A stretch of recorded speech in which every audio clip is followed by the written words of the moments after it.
Cada día, innumerables personas reciben la comunión sin darse cuenta de que lo hacen con el alma manchada por faltas no confesadas. Y cuando esto ocurre, cuando nos acercamos al altar sin haber liberado el peso de nuestras culpas, la Eucaristía, en lugar de fortalecernos, puede incluso perjudicarnos. San Pablo fue muy claro al decir: aquel que come el pan o bebe el cáliz del Señor indignamente será responsable del cuerpo y de la sangre del Señor. 1 Corintios 11:27.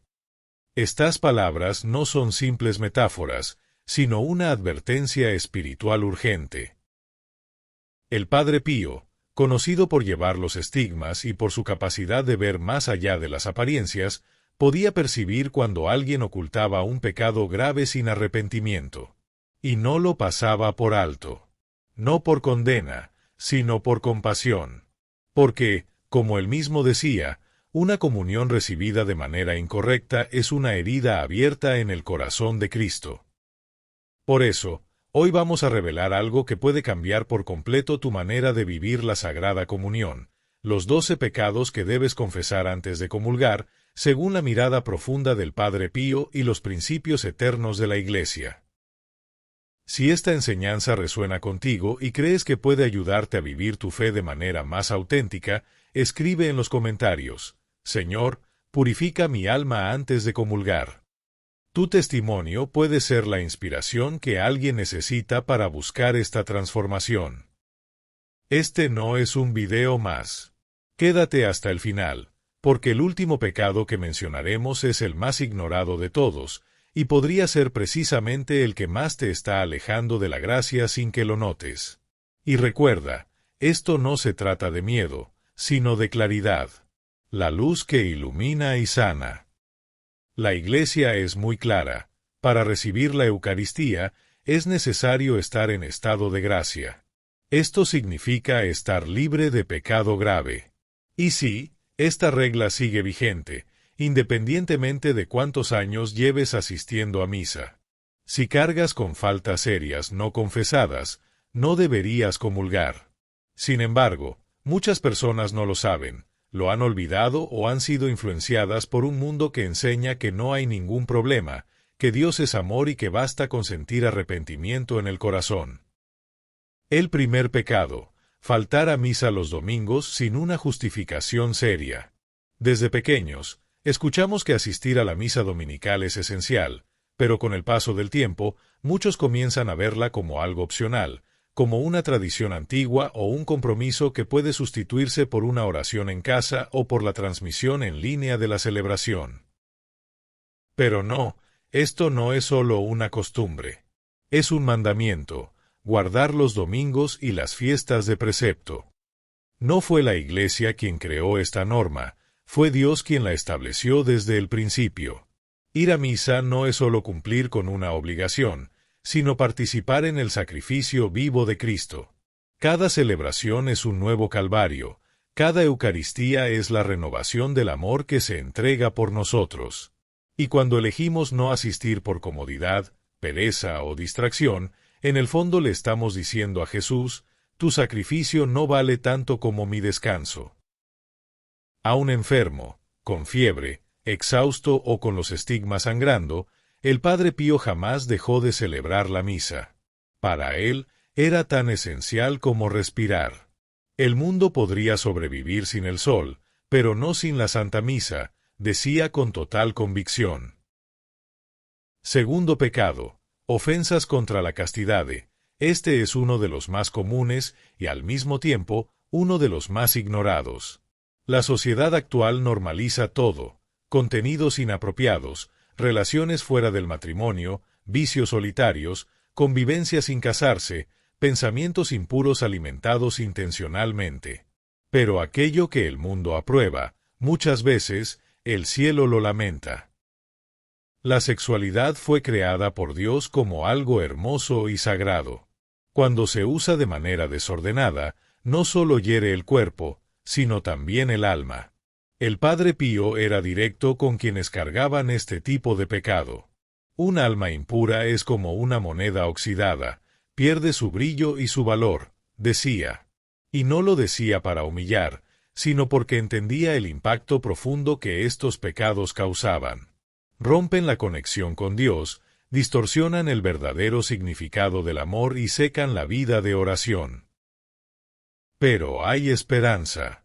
Estos pecados pueden ser perdonados y, al confesarlos con sinceridad, se abre un camino hacia una vida de pureza renovada, incluso en medio de un mundo lleno de tentaciones. Tercer pecado: uso de métodos anticonceptivos artificiales. Hoy en día, muchos católicos ni siquiera consideran esto un pecado. Piensan que, por estar casados, pueden recurrir a métodos anticonceptivos como parte de la responsabilidad familiar. Pero el amor conyugal tiene dos propósitos inseparables: la unión entre los esposos y la apertura a la vida.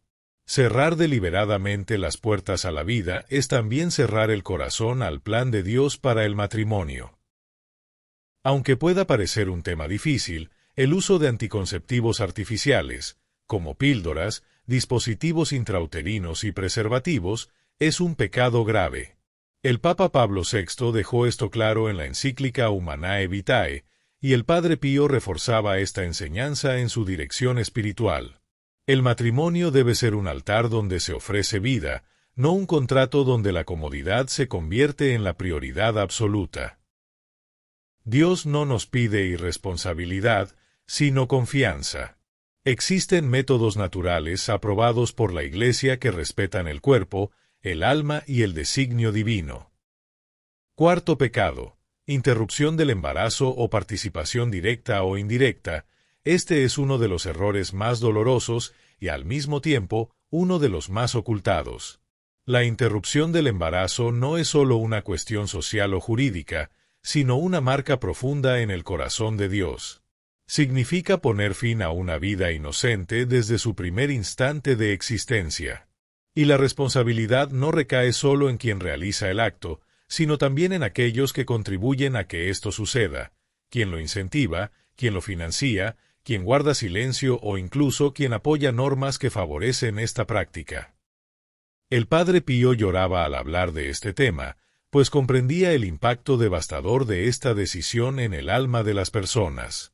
Ninguna vida es demasiado pequeña para ser amada por Dios, y ninguna madre está tan lejos que no pueda ser envuelta por su perdón. Si esta realidad forma parte de tu historia, ya sea como madre, padre, familiar o amigo, no huyas del dolor. Entrégaselo a Jesús, pide su misericordia, reconócelo y confiésalo. La Iglesia no te condena, sino que te acoge para restaurar tu alma. Quinto pecado: falta de perdón. Este quizás sea el error más frecuente y, al mismo tiempo, el menos confesado. Guardamos resentimientos como si fueran parte de nuestra identidad.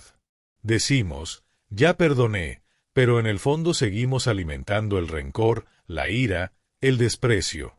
Jesús fue muy claro: si no perdonan, tampoco serán perdonados. Mateo 6:15. Y sin perdón, no hay gracia. No importa cuántas veces alguien comulgue, su corazón permanecerá cerrado para Dios. El Padre Pío veía esto con frecuencia: personas que rezaban, que se confesaban, pero que se negaban a soltar el resentimiento. Perdona, aunque duela, porque vivir sin la gracia de Dios duele mucho más. Tal vez la persona que te lastimó ya no esté presente, o tal vez aún esté cerca y no haya cambiado. Pero el perdón no es para el otro, es para tu alma. Ahora, antes de seguir, haz un compromiso interior: elige perdonar. Aunque sea solo un primer paso. Aunque no lo sientas. Aunque no lo comprendas completamente. Sexto pecado: mentiras graves, calumnias o difamación. La lengua es una de las partes más pequeñas del cuerpo, pero también una de las más destructivas para el alma. Una mentira puede arruinar la reputación de alguien. Una calumnia puede herir espiritualmente a una persona. Una difamación puede destruir familias enteras. Y muchas veces lo hacemos sin darnos cuenta. Repetimos información para desahogarnos, porque lo escuchamos de alguien, porque todo el mundo lo dice, pero sin verificar, sin reflexionar, sin considerar las consecuencias. El Padre Pío advertía con firmeza: la lengua es un látigo cruel si no se controla. Y tenía razón. Cada vez que usamos nuestras palabras para hacer daño, aunque parezca solo un comentario inocente o una crítica disfrazada de preocupación, estamos cometiendo un error grave. Séptimo pecado: escándalo, dar mal ejemplo que aleja a otros de la fe. Este es uno de los pecados más graves y, al mismo tiempo, de los más ignorados, porque no siempre nos damos cuenta de que somos responsables de él. Sin embargo, cuando nuestras acciones llevan a otros al error, estamos cometiendo escándalo. Y esto no solo daña nuestra alma, sino también la de aquellos que influenciamos. Padres, madres, abuelos, maestros, amigos, figuras públicas, cualquiera que tenga impacto en la vida de otra persona puede caer en este error. Un padre que no educa a sus hijos en la fe, una madre que minimiza la gravedad del pecado, un joven que arrastra a otros a los vicios o a relaciones pasajeras, una persona que, incluso con buenas intenciones, promueve ideas contrarias al Evangelio. Todo esto demuestra cómo podemos desviar a otros del camino de Dios. Jesús fue muy claro: más le valdría que le ataran una piedra de molino al cuello y lo arrojaran al mar, que escandalizar a uno de estos pequeños. Lucas 17:2. El Padre Pío advertía: es mejor llorar corrigiendo que reír mientras otros se pierden por nuestra culpa. Este pecado es un llamado urgente a la responsabilidad espiritual. No se trata de ser perfectos, sino de ser conscientes de que nuestras acciones hablan y pueden acercar o alejar a otros del cielo. Octavo pecado: supersticiones, brujería, horóscopos, tarot y energías. Aquí es donde muchos se sorprenden. ¿Qué tiene de malo leer el horóscopo? Es solo una limpieza para la energía. Es solo curiosidad. Pero no, nada de esto es inocente ni un simple pasatiempo. Todo lo que nos lleva a confiar en algo fuera de Dios es una puerta abierta a influencias espirituales negativas. El primer mandamiento es muy claro: no tendrás dioses ajenos delante de mí. Esto incluye prácticas como consultas con médiums, lectura de cartas, cristales energéticos, amuletos, reiki, astrología, santería, rituales espirituales y muchas otras formas de superstición. El Padre Pío lo decía sin rodeos: no se juega con el demonio sin consecuencias. No se trata de fanatismo, sino de fidelidad. Dios quiere ser tu única fuente de luz, paz, dirección y fortaleza. Cuando buscas respuestas en otro lugar, te expones a fuerzas que no puedes controlar. Si en algún momento de tu vida recurriste a estas prácticas por desesperación, miedo, ignorancia o influencia de otros, hoy es el momento de romper con ello. Confiesa, renuncia, entrégalo todo a Dios en el sacramento de la reconciliación y confía solo en aquel que venció todo el poder del mal, Jesús. Noveno pecado: uso irrespetuoso del nombre de Dios o de cosas sagradas. ¿Cuántas veces escuchamos el nombre de Dios siendo usado de manera banal? Expresiones como Dios mío, Jesús o por el amor de Dios se dicen sin reflexión, solo por costumbre o incluso en forma de burla. Peor aún, hay quienes hacen bromas sobre la Iglesia, los santos, la Virgen María o el Papa. Frases como todos los curas son iguales, o la Iglesia está llena de hipócritas, se dicen con desprecio, sin pensar en el impacto que conllevan. Este pecado hiere directamente el corazón de Dios, porque su nombre es santo, y todo lo sagrado merece respeto. Nuestra fe no es un motivo de burla. El Padre Pío corregía con dulzura, pero con firmeza, a quienes cometían este error. Decía: cuando pronuncias el nombre de Jesús con amor, el cielo se inclina. No lo uses como piedra de tropiezo. Décimo pecado: vicios y adicciones, alcohol, drogas, juegos y gula descontrolada. El problema no es solo consumir algo, sino permitir que eso tome el control de tu vida. El exceso de alcohol, el consumo de drogas recreativas, la adicción a los juegos de azar y la comida como escape emocional son hábitos destructivos que no solo dañan el cuerpo, sino también las relaciones y el alma. ¿Por qué es grave? Porque nuestro cuerpo es templo del Espíritu Santo, y todo lo que lo destruye por decisión propia también debilita la libertad del alma. El Padre Pío lo decía con claridad: el alma que se deja dominar por los deseos del cuerpo pierde su libertad. Si estás luchando con alguna adicción, no te condenes, pero tampoco lo ignores. Pide ayuda. Busca dirección espiritual. Acude al confesionario. Dios quiere que seas libre, y su gracia es suficiente para que vuelvas a empezar.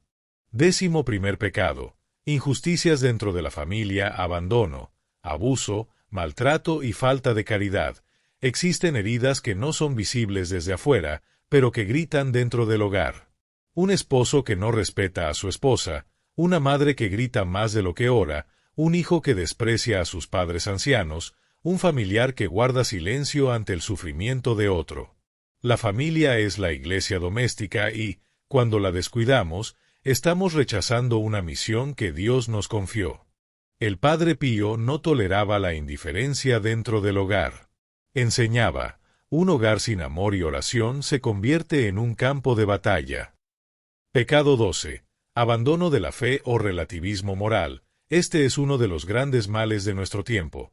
Personas que ya no creen, pero siguen actuando como si creyeran, otras que dicen yo creo en Dios a mi manera, y aún aquellas que, peor, justifican el pecado argumentando que todo depende de las circunstancias. Eso es relativismo. Es el enfriamiento espiritual, es vivir como si la verdad no existiera. El Padre Pío veía este mal como una densa niebla que oscurecía muchas almas. El peor pecado es vivir como si el pecado no existiera. Tal vez no has negado a Dios con palabras, pero ya lo has negado con tu forma de vivir, con tus decisiones, con tus omisiones. Este pecado también necesita ser confesado, no para humillarte, sino para devolverte la luz. Hemos llegado a un punto en el que ya no se trata solo de conocimiento, sino de un encuentro entre tú y Dios, entre tu conciencia y su misericordia. Has escuchado sobre los 12 pecados. Algunos tal vez ya los conocías, otros quizá te sorprendieron. Y ahora, tal vez sientes algo dentro de ti, una incomodidad, un nudo en el pecho, una sensación de haber fallado sin saber exactamente cómo expresarlo. No te asustes. Eso no es culpa, es gracia. Cuando el Espíritu Santo toca el alma, no la aplasta, sino que la inquieta, la sacude con amor, la invita a despertar. Ahora, te pregunto con sinceridad, ¿has recibido la Eucaristía sin haber confesado alguno de estos pecados? ¿Te has acercado al altar con heridas abiertas, creyendo que bastaba con hacer el bien? ¿Has guardado en lo más profundo de tu corazón algo que sabes que necesitas entregar? No estás sola. Millones de personas lo hacen, no por maldad, sino por ignorancia, miedo o costumbre. Pero hoy, Dios te está mostrando algo que puede cambiarlo todo. Tu alma vale demasiado para seguir cargando manchas que pueden ser lavadas. El Padre Pío decía: una buena confesión es más poderosa que 1000 oraciones mal rezadas. Porque la confesión sincera no solo limpia, sino que renueva. No hay pecado que Dios no pueda perdonar. No hay historia tan rota que no pueda ser restaurada. No hay alma tan oscura que no pueda ser iluminada. Pero, para eso, se necesita un acto de valentía, reconocer, arrepentirse, confesar. Ese es el paso que abre las puertas del cielo, el abrazo que tanto has esperado. No llegaste aquí por casualidad. Tal vez este texto sea el susurro de Dios en medio del ruido del mundo. Tal vez esta sea tu oportunidad de volver a empezar. Si algo de esto tocó tu corazón, no lo ignores. Ve al confesionario, pide orientación. No lo postergues más. Porque comulgar con el alma limpia es probar un pedacito del cielo. El Padre Pío no era solo un confesor exigente. También era un padre amoroso, un guía lleno de ternura para las almas cansadas. Entre sus muchos consejos, uno ha marcado profundamente a miles de fieles. Él decía que, antes de dormir, toda alma debería repetir 3 palabras sencillas pero poderosas. Gracias. Perdón. Confío.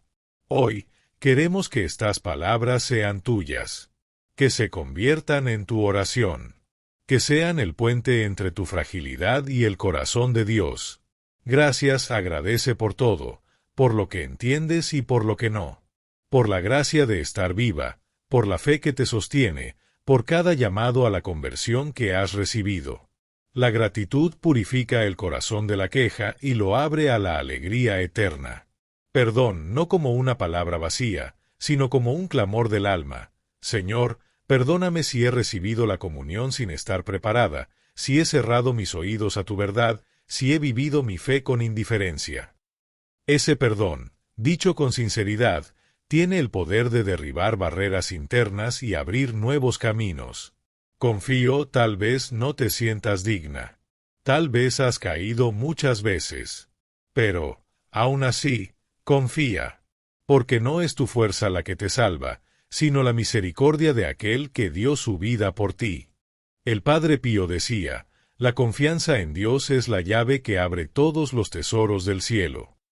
Y esa confianza es la que hoy te invitamos a cultivar. Confía en que Dios quiere perdonarte. Confía en que la confesión no es una condena, sino un abrazo. Confía en que, después de cada caída, siempre hay una mano extendida esperándote. Haz de estas 3 palabras una oración diaria.